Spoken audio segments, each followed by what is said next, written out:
Subscribe to Hindi Cartoon TV. Press the bell icon. कौन थी वो? मैं 8 महीने की प्रेग्नेंट थी और अपनी डिलीवरी के लिए अपने मायके गई थी। माँ ने मुझे फोन पर बताया, घर के पीछे की तरफ जो खाली जमीन थी ना, वहां पर एक नया कमरा बनवा लिया है। इतने सालों के बाद जैसे ही अपने घर में कदम रखा, कुछ अलग सा लगा। माँ, ये घर के पीछे की तरफ नया कमरा बनवाने की क्या जरूरत थी? अरे बेटा, घर के पीछे दूर दूर तक खाली जमीन है। तेरे पापा को कई दिनों से लग रहा था कि यहाँ पर एक कमरा बनवा लेंगे तो ताजा हवा मिल जाया करेगी। अब तो ये सब छोड़ और चल जल्दी से दूध पी ले। माँ, मैं थोड़ी देर में पी लूंगी, आप सो जाओ। मैंने दूध का गिलास उठाकर उस खिड़की में रख दिया। पता नहीं कब आंख लग गई। अचानक से खिड़की के पल्लों के खड़कने की तेज आवाज आई।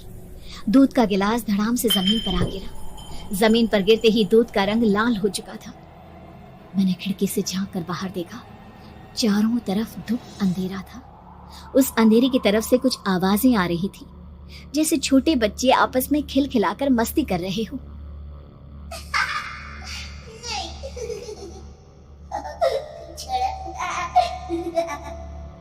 इतनी रात को इतने घनघोर अंधेरे में बच्चों की आवाज कैसे आ रही है?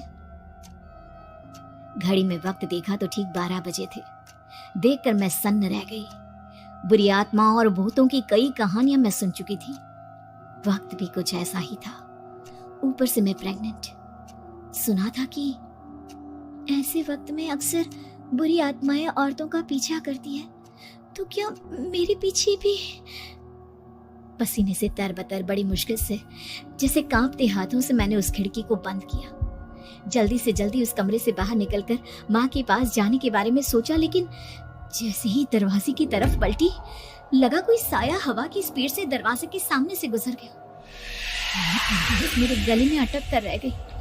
मैं जोर से चीख कर माँ को बुलाना चाहती थी, लेकिन वो आवाज खुद मेरे कानों तक नहीं पहुंच पा रही थी।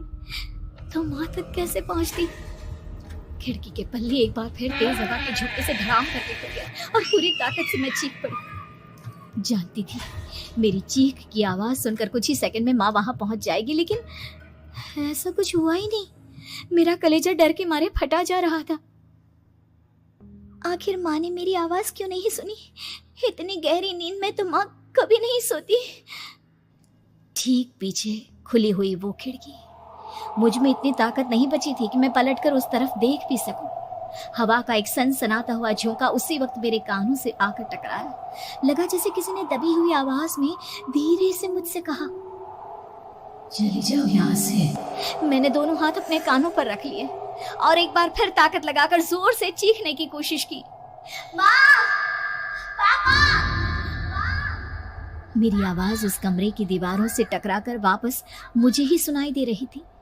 जितनी ताकत के साथ मैंने चीखने की कोशिश की थी, कुछ ही देर बाद उससे कहीं ज्यादा तेज और दर्दनाक चीख मुझे सुनाई देने लगी। ये आवाज ठीक मेरे पीछे खिड़की से आ रही थी। वो आवाज मेरे कानों में पिघलते हुए लोहे की तरह गिर रही थी। उन आवाजों में हैवानियत थी। वो आवाजें किसी इंसान की नहीं है, इतना मैं समझ चुकी थी। कांप रहे हाथों से मैंने अंधेरे में कुछ ढूंढने की कोशिश की। तभी अचानक मेरा हाथ बेड पर रखी टॉर्च पर पड़ा। किसी तरह ताकत लगाकर टॉर्च का बटन ऑन किया, लेकिन ये क्या? सामने दरवाजे पर 3 छोटी लड़कियां खड़ी हुई थी। उनके हाथ में स्टील के चमचमाते हुए चाकू थे। मैं घबराकर लड़खड़ाई और पीछे की तरफ हटी, लेकिन तब तक वो मेरे पास आ चुकी थी। उनकी गर्दन टेढ़ी थी और उनके हाथों के वो चाकू मेरे पेट को निशाना बनाने को तैयार। मैं जोर से चीखी, नहीं, छोड़ दो मेरे बच्चे को, मत मारो, मत मारो, छोड़ दो मेरे बच्चे को। सोनाली, सोनाली, क्या हुआ बेटा? तू इतनी डरी हुई क्यों है? उठ बेटा, क्या हुआ? हड़बड़ाकर मैंने अपनी आंखें खोली।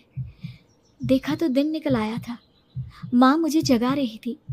मेरा चेहरा पूरा पसीने से लथपथ था। क्या हुआ बेटा? तुमने कोई बुरा सपना देखा क्या? मैं अभी तक अपने पूरे होश में नहीं थी। वो मेरे बच्चे को मार देगी माँ। वो लड़की मेरे बच्चे को। मैंने घबराकर अपने पेट को छुआ। सब कुछ ठीक था। और वो दूध जो रात को यहाँ पर गिर गया था, उसका रंग लाल हो गया था। माँ ने हंसते हुए दूध का गिलास मुझे दिखाया। तुमने दूध पिया ही नहीं, पूरा का पूरा ऐसे ही रखा हुआ है। तुमसे कहा था ना सोनाली, सेहत के लिए लापरवाही ठीक नहीं बेटा। लेकिन मैंने तो सब कुछ अपनी खुली आंखों से देखा था। ये सपना कैसे हो सकता है?